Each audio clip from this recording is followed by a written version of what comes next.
Hello friends, welcome to Indian affairs.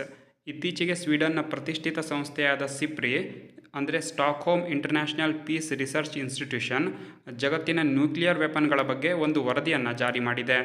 Friends, ಈ ಸಿಪ್ರಿ ಒಂದು independent ನಾನ್ governmental organisation. ಇದನ್ನು 1966ರಲ್ಲಿ ಸ್ವೀಡನ್ನ ರಾಜಧಾನಿ ಸ್ಟಾಕ್ಹೋಮ್ನಲ್ಲಿ ಸ್ಥಾಪನೆ ಮಾಡಲಾಯಿತು. ಈ ಸಂಸ್ಥೆ ಗ್ಲೋಬಲ್ ಕಾನ್ಫ್ಲಿಕ್ಟ್ಸ್, ಆರ್ಮಮೆಂಟ್ಸ್ ಮತ್ತು ಆರ್ಮ್ಸ್ ಕಂಟ್ರೋಲ್ ಬಗ್ಗೆ ವರದಿಯನ್ನು ಜಾರಿ ಮಾಡುತ್ತೆ. ಈಗ ಈ ಸಂಸ್ಥೆ ಜಗತ್ತಿನ ವಿವಿಧ ದೇಶಗಳ ಬಳಿ ಇರುವ ನ್ಯೂಕ್ಲಿಯರ್ ವಾರ್ಹೆಡ್ಗಳ ಬಗ್ಗೆ ವರದಿಯನ್ನು ಜಾರಿಗೊಳಿಸಿದೆ. ಈ ವರದಿಯ ಪ್ರಕಾರ ಒಟ್ಟು 9 ದೇಶಗಳ ಬಳಿ ಒಟ್ಟು 12,171 ನ್ಯೂಕ್ಲಿಯರ್ ವಾರ್ಹೆಡ್ಗಳಿದ್ದಾವೆ. ವರದಿಯ ಪ್ರಕಾರ ರಷ್ಯಾ 5,580 ನ್ಯೂಕ್ಲಿಯರ್ ವಾರ್ಹೆಡ್ಗಳೊಂದಿಗೆ ಮೊದಲನೇ ಸ್ಥಾನದಲ್ಲಿದೆ.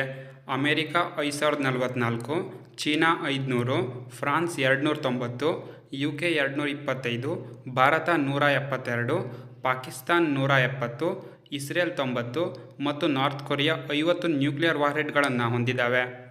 ಜಗತ್ತಿನ 90% ನ್ಯೂಕ್ಲಿಯರ್ ವೆಪನ್ಗಳನ್ನು ಅಮೆರಿಕ ಮತ್ತು ರಷ್ಯಾ ಈ ಎರಡು ದೇಶಗಳೇ ಹೊಂದಿದ್ದಾವೆ. ಅಮೆರಿಕ ರಷ್ಯಾಗಿಂತ ನ್ಯೂಕ್ಲಿಯರ್ ವಾರ್ಹೆಡ್ಗಳ ಸಂಖ್ಯೆಯಲ್ಲಿ ಹಿಂದೆ ಇದ್ದರೂ ಸಹ ರಷ್ಯಾಗಿಂತ ಹೆಚ್ಚು ನ್ಯೂಕ್ಲಿಯರ್ ವಾರ್ಹೆಡ್ಗಳನ್ನು ಡಿಪ್ಲಾಯ್ ಮಾಡಿದೆ. ಅಮೆರಿಕ ಸುಮಾರು 1,770 ನ್ಯೂಕ್ಲಿಯರ್ ವಾರ್ಹೆಡ್ಗಳನ್ನು ಡಿಪ್ಲಾಯ್ ಮಾಡಿದೆ. ರಷ್ಯಾ ಸುಮಾರು 1,710 ನ್ಯೂಕ್ಲಿಯರ್ ವಾರ್ಹೆಡ್ಗಳನ್ನು ಡಿಪ್ಲಾಯ್ ಮಾಡಿದೆ. ಇನ್ನು ಚೀನಾ ಇದೇ ಮೊದಲ ಬಾರಿಗೆ 24 ನ್ಯೂಕ್ಲಿಯರ್ ವಾರ್ಹೆಡ್ಗಳನ್ನು ಡಿಪ್ಲಾಯ್ ಮಾಡಿದೆ. ಇನ್ನು India, Pakistan, north Korea, Israel ಈ ದೇಶಗಳು ಯಾವುದೇ ನ್ಯೂಕ್ಲಿಯರ್ ವಾರ್ಹೆಡ್ಗಳನ್ನು ಡಿಪ್ಲಾಯ್ ಮಾಡಿಲ್ಲ. ಈ ಎಲ್ಲ ದೇಶಗಳು ಸಹ ನ್ಯೂಕ್ಲಿಯರ್ ವಾರ್ಹೆಡ್ಗಳ ಸಂಖ್ಯೆಯನ್ನು ಹೆಚ್ಚು ಮಾಡ್ಕೊಳ್ತಾ ಇದ್ದಾವೆ.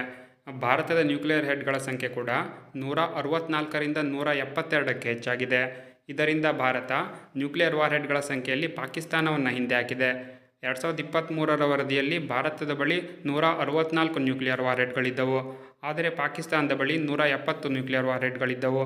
ಆದರೆ ಈ ವರ್ಷ ಭಾರತದ ಬಳಿ 172 ನ್ಯೂಕ್ಲಿಯರ್ ವಾರ್ಹೆಡ್ಗಳಿದ್ದಾವೆ.